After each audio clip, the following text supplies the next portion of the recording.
Sebelum masuk ke pertanyaan, nama saya Marcelno Cornel Putra dari jurusan Pariwisata. Perkenalkan, nama saya Muhammad Fardan. Selamat sore Pak. Kami dari Universitas IB Kesatuan ingin mewawancarai tentang perusahaan ini. Kalau boleh ada nama siapa namanya? Rizky. Bapak Rizky. Untuk biayanya Om pakai apa? Saya operasional manajer. Jadi kita bakalan masuk ke pertanyaan Om. Untuk pertanyaan yang pertama itu, bagaimana secara usaha Om ini Untuk sampai negara ini awalnya itu kita, teman saya namanya yang punya yang itu iseng untuk buka warkop gerobakan. Tapi sekarang berkembang di 2025 terakhir. Jadi seperti ini sekarang. Oke, untuk pertanyaan kedua Om, sudah berapa tahun sih usaha ini? Kalau dari awalnya 2011, cuman beberapa tahun vakum, akhirnya mulai lagi di 2023, 2024, 2025, 2026. Dan 4 tahun. Untuk pertanyaan yang ketiga Om, apakah ada arti atau makna khusus dari nama usaha yang Om buat ini atau yang kita menjalankan? Kalau namanya kan warkopnya warkop Junto ya. Junto itu artinya kalau di bahasa Indonesiain artinya bersama-sama atau bareng-bareng. Dari bahasa Spanyol. Untuk yang keempat Om, sudah berapa Om ini sudah memiliki berapa karyawan di Total karyawan ada 24 dari semua divisi, bar, kitchen, waiter sama ini. Untuk pertanyaan kelima nih Om, kenapa sih Om ini memilih usaha seperti ini? Usaha untuk F&B atau warkop? Oh, F&B ya. Kalau F&B kita spesifik kejar ke warkop karena emang zaman sekarang mungkin emang lagi hits pertama, kedua brand yang kita jual itu emang brand yang orang udah kenal, gampang untuk jualnya gitu. Oke, untuk pertanyaan yang selanjutnya Om, apa sih momen yang bikin Om mutusin terjun dari dunia ke dunia wirausaha di bidang warkop ini? Yang mutusin terjun karena awalnya untuk di pertama kali kita buka ini yang di Cilenek itu kita coba-coba buat menu kreasi sendiri. Akhirnya ada sambutan baik dari konsumen, kita coba berani nekat lah untuk lanjutin. Berarti ini cabang yang kedua ya? Ini sebenarnya yang utama, yang cabangnya ada yang lain. Yang di sekarang cabangnya yang di Ciumas. Jadi sama bukannya jam berapa sih, jam 8? Untuk jam operasional beda. Jam operasional di sana jam 11 sampai jam 12 malam. Jadi berarti ya 2 menit. Oke, untuk pertanyaan selanjutnya, masalah apa sih Om yang paling bikin Om itu sampai harus selesai sendiri lewat bisnis ini? Masalah yang menurut saya selesai sendiri itu biasanya terkait sumber daya manusianya, tenaga kerjanya. Nah, itu masalah besarnya di pencarian karyawan yang agak sulit sesuai dengan standar kita punya.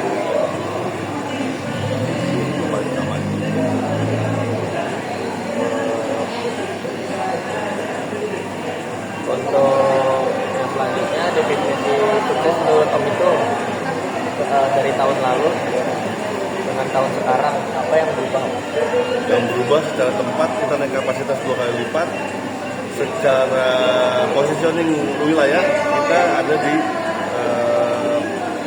tempat yang strategis untuk dari cakupan konsumen kita lebih luas dibanding tempat yang lama ya. Selanjutnya, keyakinan atau prinsip bisnis yang Om punya itu, tapi banyak orang yang nggak setuju. Bagaimana pendapat Om? Keyakinannya dari produk kita emang udah yakin aja, jadi emang orang nggak setuju kalau misalnya brand kita, brand dagang kita diganti namanya dari brand lain kompetitor gitu ya. Nah, kalau saya tetap untuk pakai brand yang udah ada, kayak merek-merek makanan minuman yang udah ada itu kita pakai terus. Tapi banyak yang saran dari tempat-tempat lain yang terganti, coba ganti. Tapi kita dengan kayaknya ini jalur kita di sini. Tapi ada penambahan menu baru atau Paling inovasi variatifnya dari ide gila kita aja gitu. Ya. Kalau pas ini ada menu, lihat menu ada makan tek-tek gitu, tek-tek rancangannya akan kita R&D dan minuman itu dari kita semua. sesuai pengalaman? Sesuai pengalaman sama nekat lah. Yang kelima, kegagalan paling mahal apa yang pernah kamu alami dan apa pelajaran dari kamu? Kegagalan paling mahal sudah bukan ngerasa nggak gagal ya, karena emang kita nggak jual produk, jualan barang dagang kita yang orang udah beli. Jadi, kalau kegagalan mungkin rekrutmen dari orang-orang jadi Yang kedua, Ke pertanyaan selanjutnya Om, gimana cara Anda validasi ini pertama kali sebelum bakar duit banyak? validasi itu kayak gimana? Validasi itu kayak Rencana ya rencana produk atau rencana F&B? rencana produknya ya? Rencana produk, kalau rencana produk itu baik lagi. Produk yang udah kita kenal, masyarakat luas kenal, kita inovasikan. Nah, jadi kalau misalnya kita sebenarnya bakar duit untuk produk kita jual tidak terlalu besar ya. Paling untuk R&D aja yang besar. Selanjutnya tanda apa yang bikin Anda yakin oke ini produk dapat fit dan bukan cuma ilusi? Dari R&D tadi kalau misalnya emang kan kita bikin sampel nih, testing ke konsumen nih. Konsumen suka, lepas, lempar, kita buat.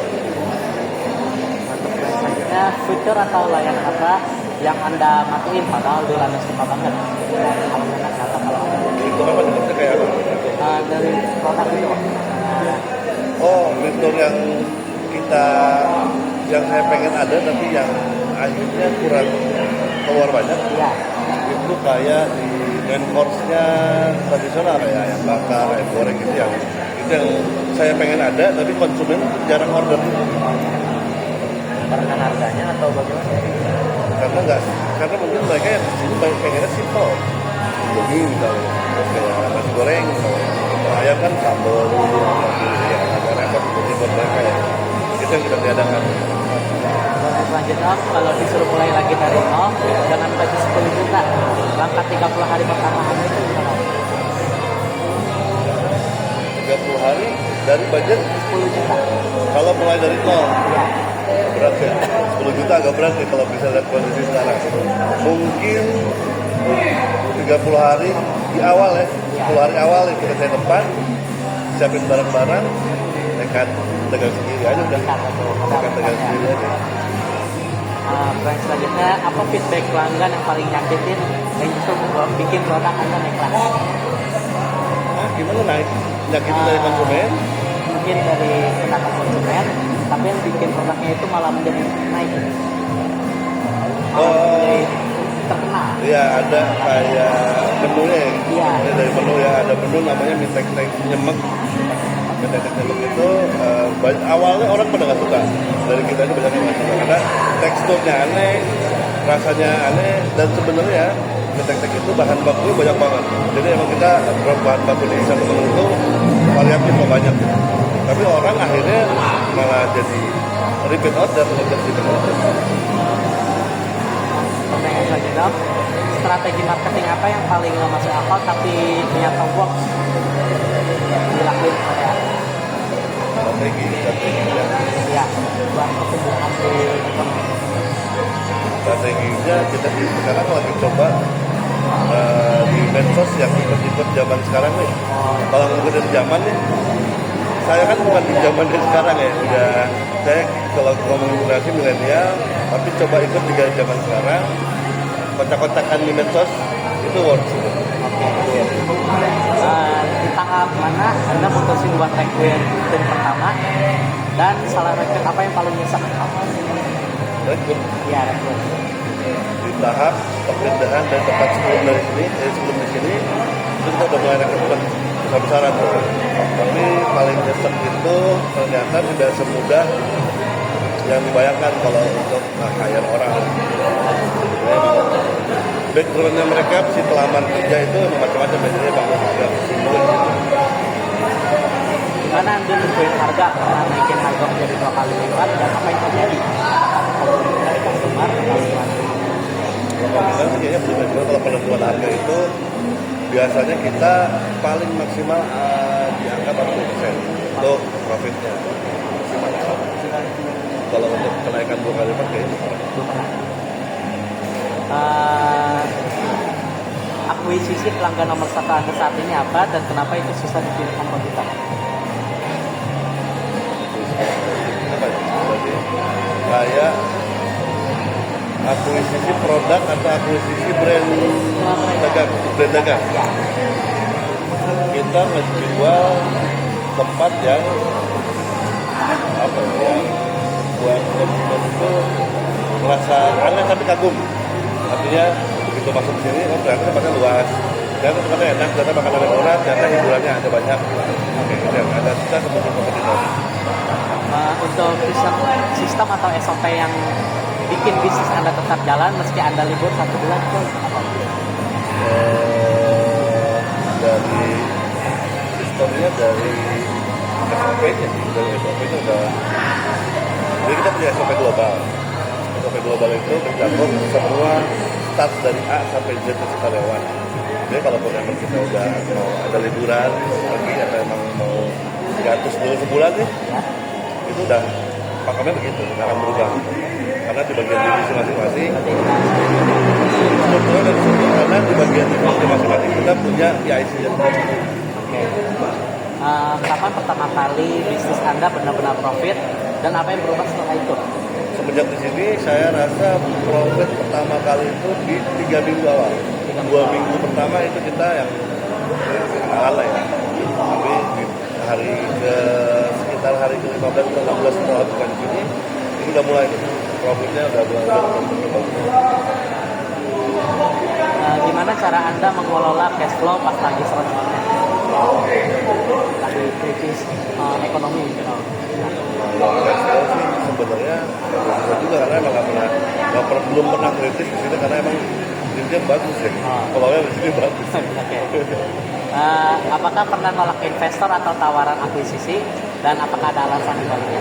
Nah, beberapa kali kita melakukan investasi dari pihak ketiga karena pertama ya prinsipnya masing-masing, kedua dari lokasi dan lain-lain. Biasanya itu. Oke. Nah, lalu apakah ada risiko terbesar yang Anda ambil dalam 12 bulan terakhir? Apa hasilnya dan bagaimana? Risiko dari 12 bulan Ya, terakhir. 1 tahun belakang. Kalau 1 tahun belakang belum, ini baru 6 bulan ya. Pertama ini baru 6 bulan. Resiko yang mengancam ke depan sebenarnya kompetitor, karena emang sampai hari ini saya makin banyak kompetitor ke saya. Kalau ekonomi resesi besok, 3 hal utama yang Anda potong atau dihilangkan? Karyawan, bongkar struktur organisasinya. Oke. Untuk tips dan kepemimpinan, ini bertanya-tanya. Budaya kerja seperti apa sih yang Anda sengaja bangun dan yang Anda larang keras? Yang saya bangun itu budaya yang kekinian, yang santai. Tapi yang saya larang keras itu adalah budaya yang terlalu santai karena kekinian. Gitu. Oke. Lalu bagaimana cara Anda mencat orang yang underperform tapi orangnya baik gitu, Mas? Mencat orang yang underperform, Tapi orangnya baik.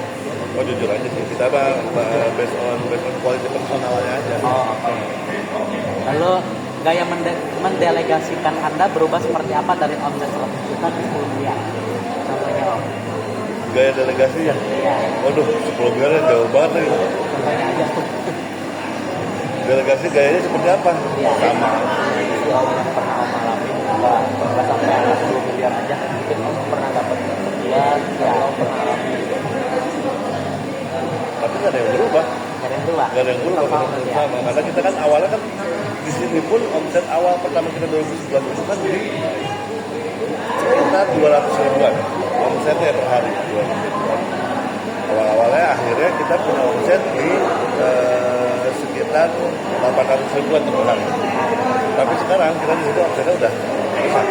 Jadi kayaknya kesenjangan angka itu tidak berubah kita di segi delegasi apapun. Gimana Anda jaga agar tim tetap inovatif meski perusahaan udah nyaman?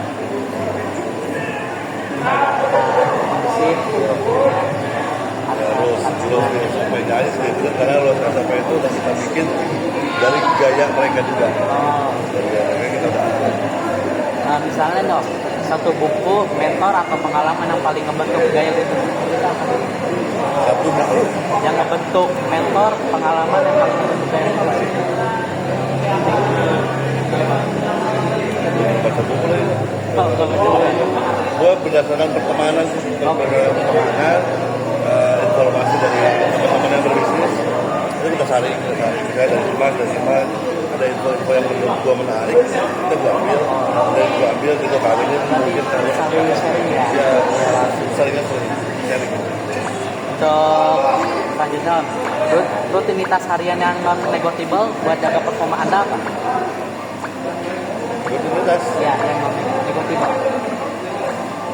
yang non apa negotiable? Yang non. Negotiable, rutinitas yang non negotiable adalah berat lagi. Apa ya? Biasanya apa ya jawabannya? Gua itu rutinitasnya adalah daily checkingnya benar-benar. Artinya rutinitas pengecekan gua di awal pagi di situ pagi kan emang ada preparing kan sama malam di closing begitu. Ini ada cleaning itu rutinitas yang harus dijaga. Yang 4 terakhir. Jadi ketiga. Untuk pertanyaan selanjutnya nih Om, gimana cara Om misahin ego pribadi sama kepentingan? Kalau saya nego pribadi dari sejak awal kita buka di sini tempat ini ya itu emang kita udah pisahin mana gaya berbisnis, gaya bekerja sama gaya egois kita kemauan mau apa itu udah pisahin. Emang sesama teman aja saling mengingatkan karena kita kan ada berempat ya. Kita berempat bangun ini, jadi kita masing-masing mengingatkan secara pertemanan aja. Untuk yang selanjutnya Om, apa yang hal tentang jadi founder yang orang luar kan? Yang jadi founder orang nggak ngerti Yang orang luar tuh nggak ngerti. tentang proses. Banyak orang mungkin yang nggak ngerti prosesnya. Proses dari pembuatan sampai pengembangan orang kadang-kadang ngeliat hasil hari ini.